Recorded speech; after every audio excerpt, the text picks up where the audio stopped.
So the next strategy that we're going to talk about, we just hinted at a couple slides ago, is called revision.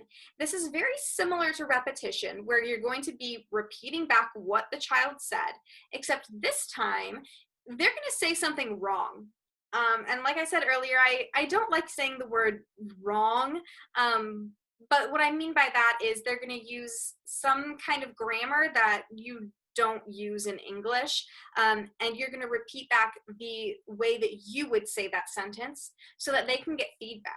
And it's not going to be critical. You're not going to say, oh no, that's wrong. You don't say, I goed to the store. That's not what you say.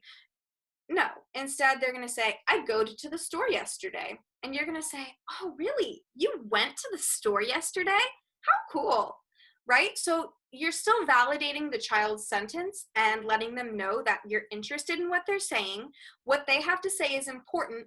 You understand what they're saying, but you're also very politely and kindly giving subtle feedback so that then they're getting that input of, oh, I go to the store is not what she wants me to say. She wants me to say I went to the store. And then the more often you do that, the more often they're going to start using the correct terminology and the correct grammatical markers, which is going to benefit their language.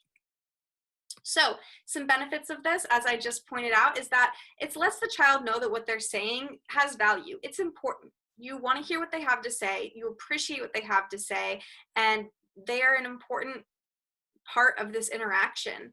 But it's also going to provide a correct model for what you want them to say, right?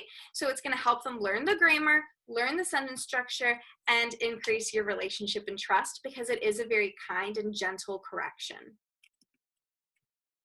So again, you can use this anytime you're interacting with a child, especially in a therapy context.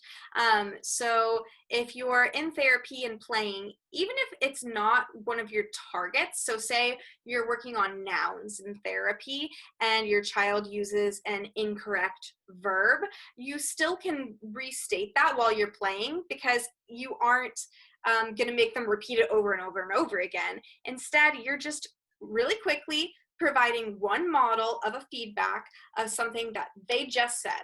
And it's very quick, very easy to do, and provides really effective feedback for them that they can use in the future.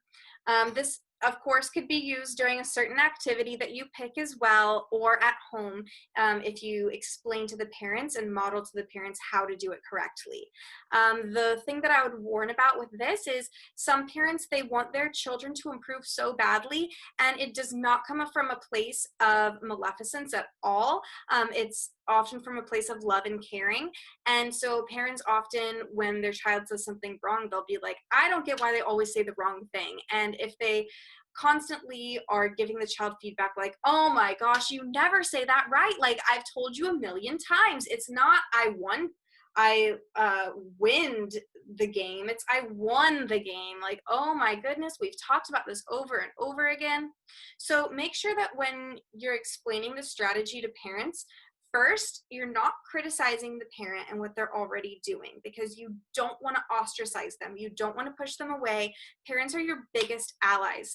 They see the child more often than anybody else during the day, and so they are the most effective language teacher to the child, right?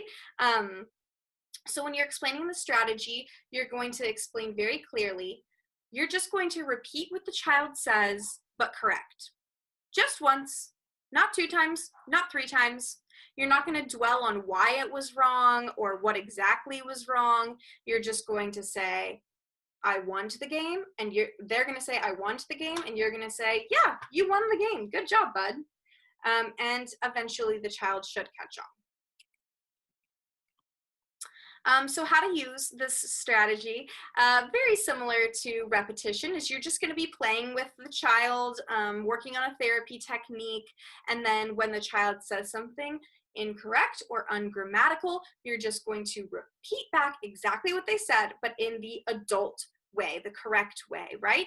So if you're playing with dolls and the child says, me want hat, you're going to respond back, you want the hat. and hand them the hat.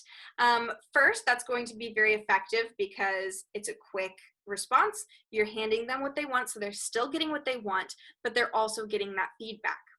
The next point is a very, very important note, and it's what I was sort of alluding to on the last slide with the parent, is that you don't want to be constantly revising for the child. If 100% of their utterances are grammatically incorrect, it's going to be very overwhelming for them to just be constantly getting feedback.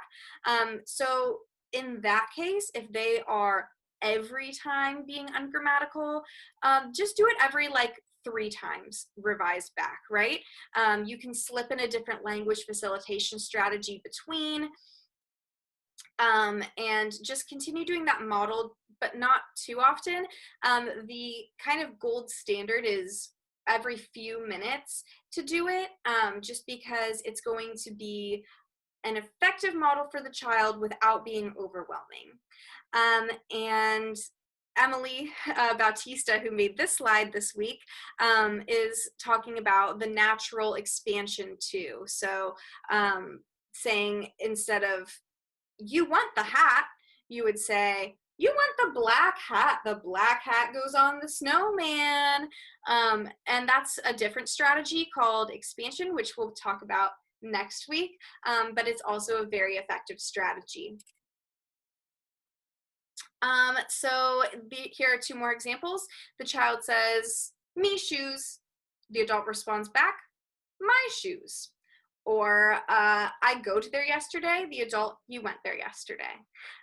So those 2 strategies, just to summarize, are repetition, which is child says something, you repeat back exactly what they said. Revision, child says something, you repeat back what they said, but correct. And so hopefully those 2 strategies you're able to tease apart a little bit. They can be used interchangeably when you're communicating with a child. So if they say a correct utterance and then incorrect and then correct and incorrect, you can always switch it up and just respond appropriately to what they're saying. Be flexible with the children. They are little humans, and as much as we can talk about theory in this training as much as we want, you're just going to have to feed off of what they're saying at the end of the day.